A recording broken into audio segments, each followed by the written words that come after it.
Hello Copperbase. I'm going to read you another story this afternoon, and this one is called Mr. Funny and the Magic Lamp, and it's by Roger Hargreaves.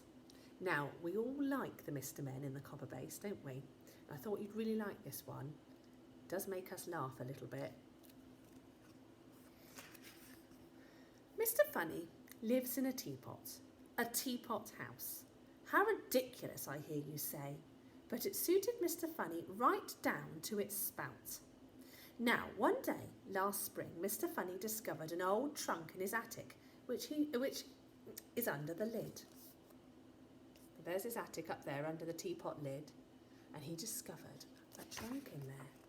What was in there, I wonder? In the trunk he found a carpet that gave him a surprise, for it was a magic carpet, a magic flying carpet. Mr. Funny was very excited. There and then he decided to go on a trip to see where the magic carpet would take him. So on that spring morning, he set off on an adventure. Off he goes. Mr. Funny flew over Lazyland, where he woke up Mr. Lazy with a very loud raspberry and a funny face. Mr. Lazy laughed so much he fell out of bed. Mr. Funny and his magic carpet flew over Jollyland, where Mr. Funny made Mr. Skinny laugh. He laughed so much he tripped over a daisy and dropped the breadcrumb he was carrying for his picnic lunch. And they flew over Coldland, where Mr. Funny made Mr. Sneeze laugh. He laughed so much that he stopped sneezing.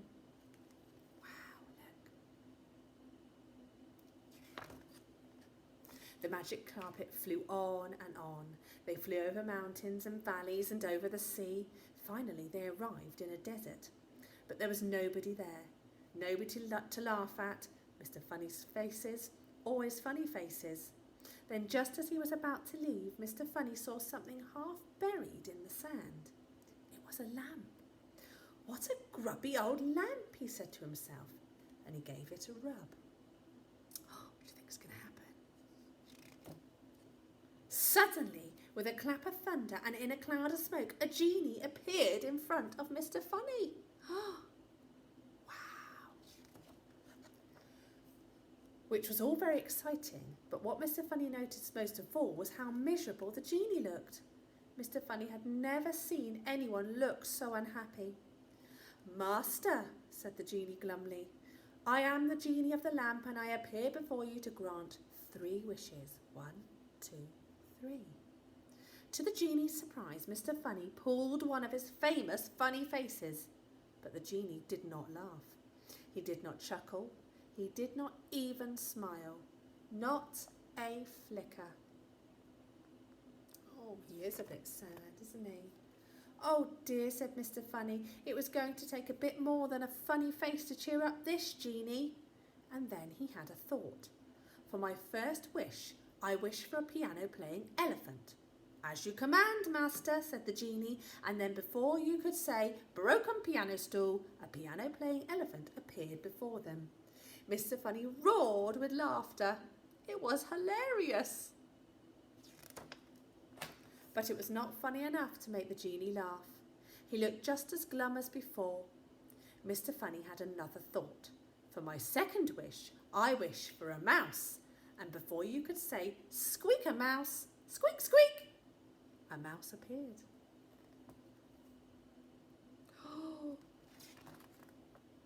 And as Mr. Funny, as Mr. Funny, and you probably know, great big elephants are frightened of teeny tiny mice, the elephant trumpeted in fear and jumped on top of the piano, which broke under the elephant's weight.